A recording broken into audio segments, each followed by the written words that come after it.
When my parents told me, "It's just easier if you don't bring the baby," I remember laughing nervously, thinking it was one of Mom's organizing moods again.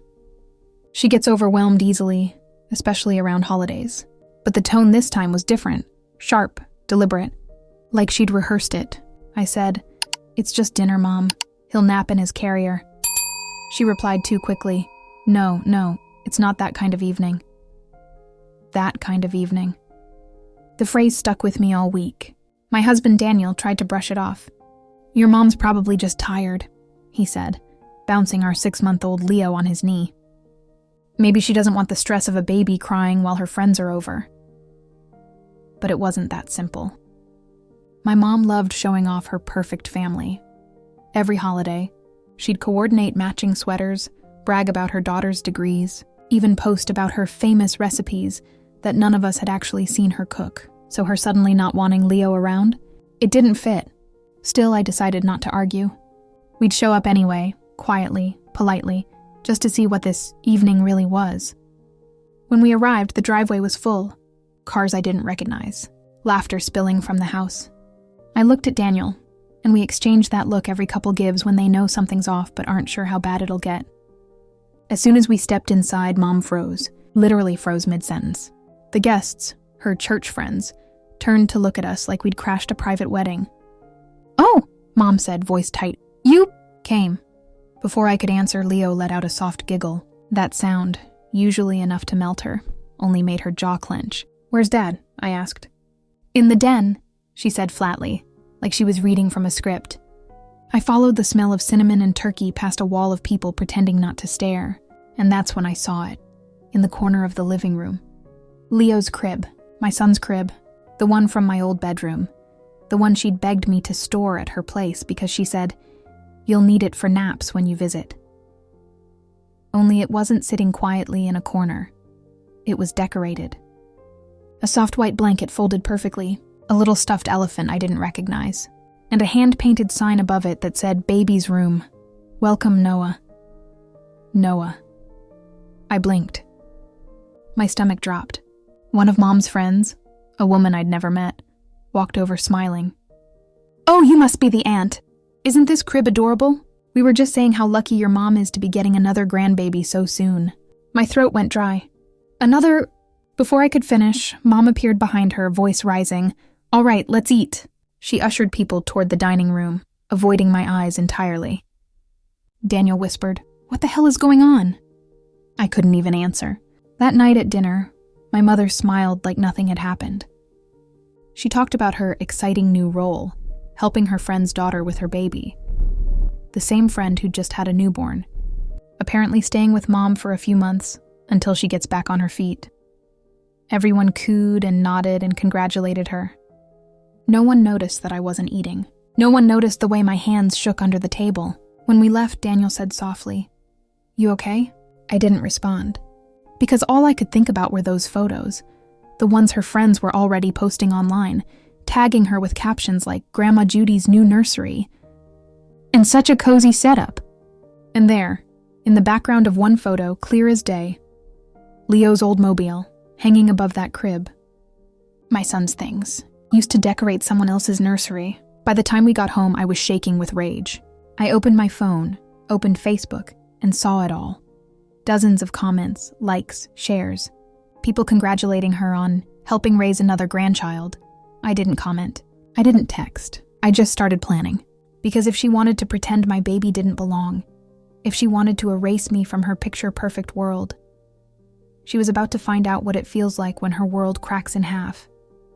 And I wasn't going to yell. I wasn't going to cry. I was going to do something much, much worse. For 2 days, I said nothing. I didn't message, didn't comment, didn't even show Daniel the photos. He knew I was angry, but I think even he underestimated how angry. Because I wasn't just mad, I was humiliated. All my life, my mom's obsession with appearances had steamrolled over everyone else's feelings. Every birthday, holiday, even funerals, she cared more about the photo than the people in it. And now she'd done it again.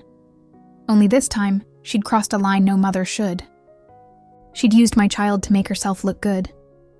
On the third day, Daniel walked into the kitchen holding his phone.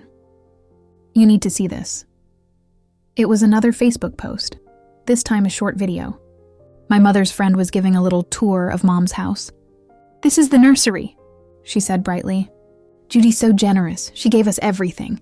The crib, the toys, even the changing table. She said these were saved from her first grandbaby, but she wanted them to be loved again." And there, in the background, was the blanket my grandmother had sewn for Leo's birth, the one with his name embroidered on it. I sat down. My hands went cold. That was it. I opened my laptop.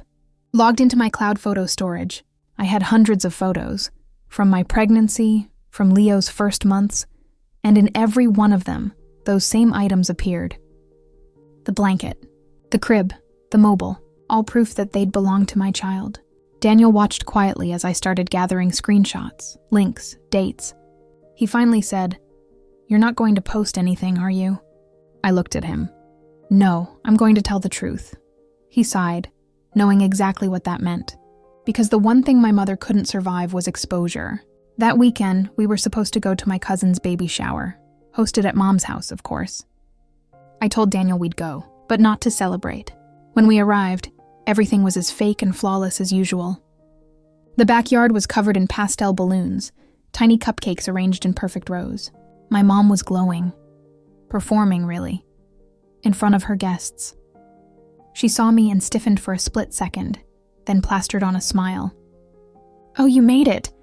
"Of course," I said sweetly, holding Leo on my hip. "Wouldn't miss it." She didn't like that. Her smile wavered. During the gift opening, she kept making little comments. "We're so lucky to have such a big family. Some people just don't understand what it means to give. I'm just glad real family shows up when it matters." Every word aimed at me, but I didn't take the bait. I just smiled, helped clean up plates, and waited for my moment. It came when one of her friends said, "Judy, show them the nursery." Her eyes flicked toward me.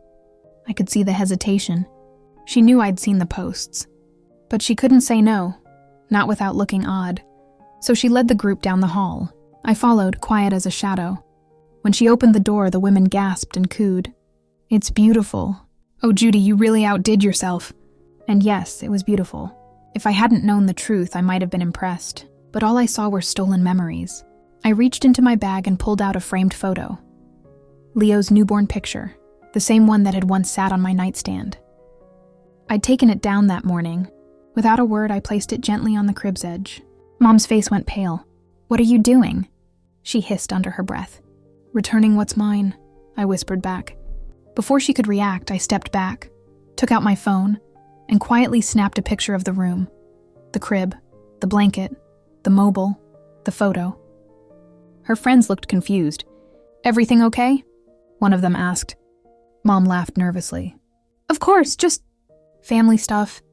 I smiled at her and said clearly, "Yes, family stuff." Then I turned and left. When I got home, I opened my social media and posted a carousel of photos. Not dramatic, not angry. Just the truth. When you spend months wondering why your mother doesn't want your baby around,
who always played both sides.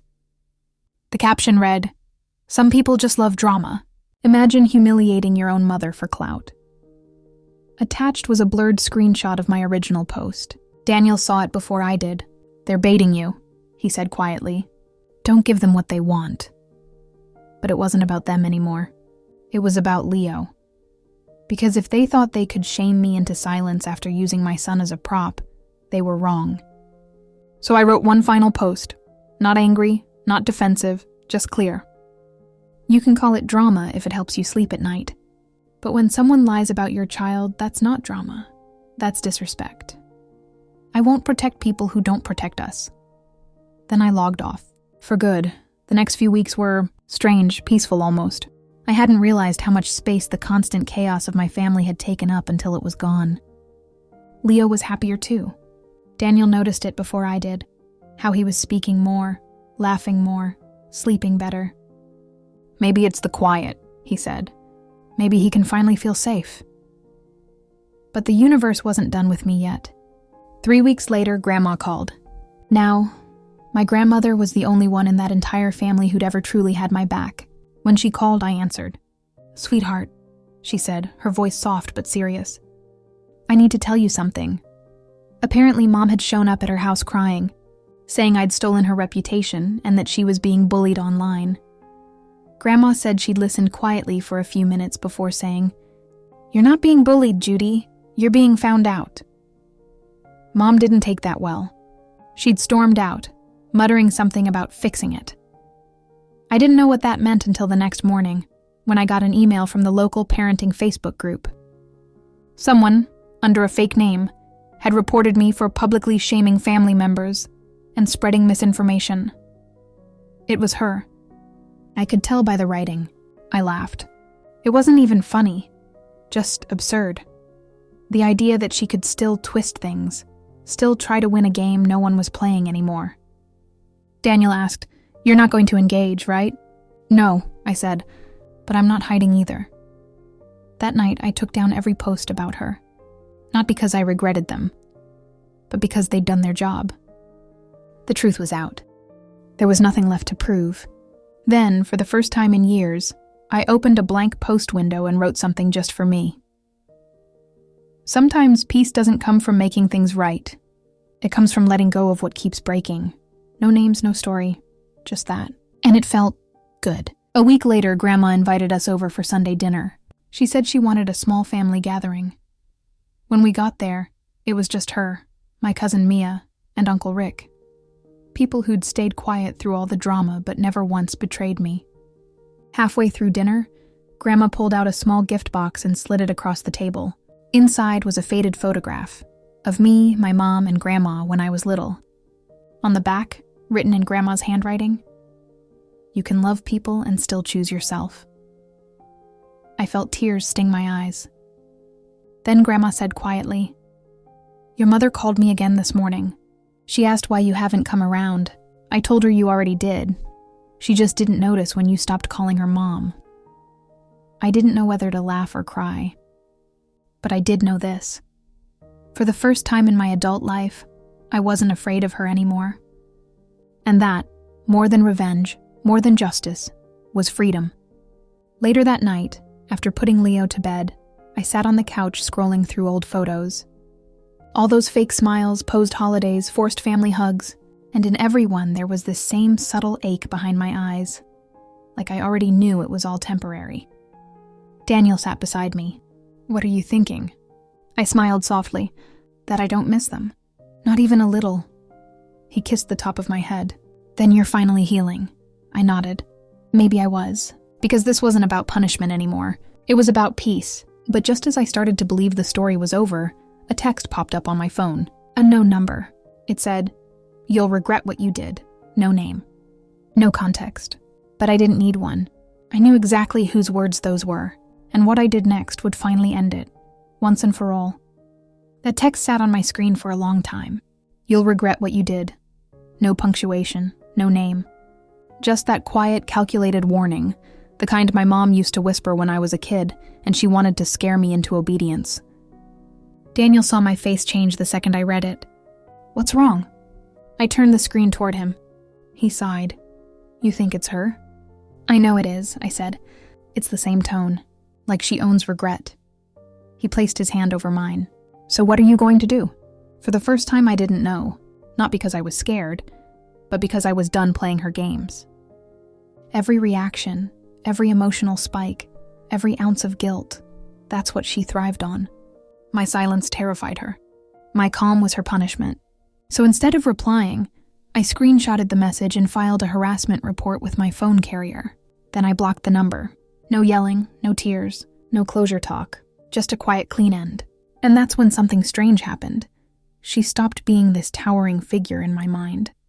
She became small, petty, human. For years I'd thought cutting her off would feel like a war. But instead it felt like peace.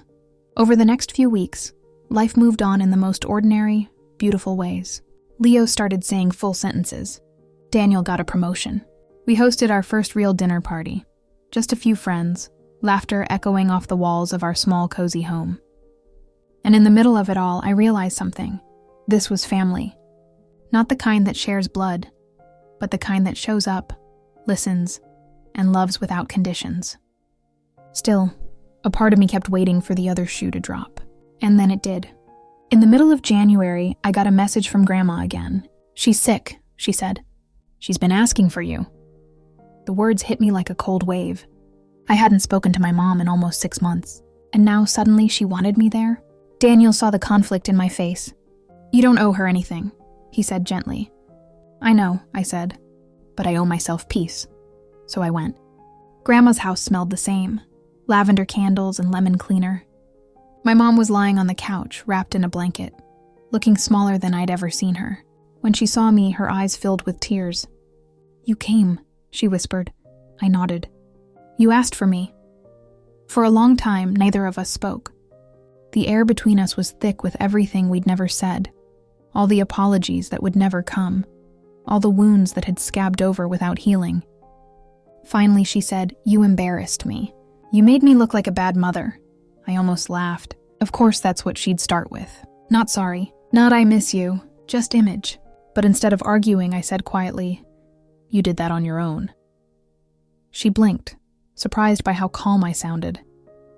I never wanted to embarrass you, I continued. I just wanted you to stop pretending, to stop lying, to stop treating me like a child you could control. Her lips trembled. I didn't mean to. Yes, I interrupted softly. You did. You always did. But I forgive you anyway. She stared at me, confused. You what? I forgive you, I repeated. Not because you deserve it, but because I don't want to carry this anymore. Her eyes welled up again, and for the first time I saw fear. Not anger, not pride, just fear. Will you stay? She asked weakly. I shook my head. No, but I'll call. And I did. Once a week. Short, polite calls. Nothing emotional. No deep dives into the past. Just enough to say I've moved on, but I'm not cruel. Months passed like that. Then one morning, I got a text from Grandma. She's gone. I sat there for a long time, phone in hand, staring at those 2 words. I didn't cry right away, not because I didn't care.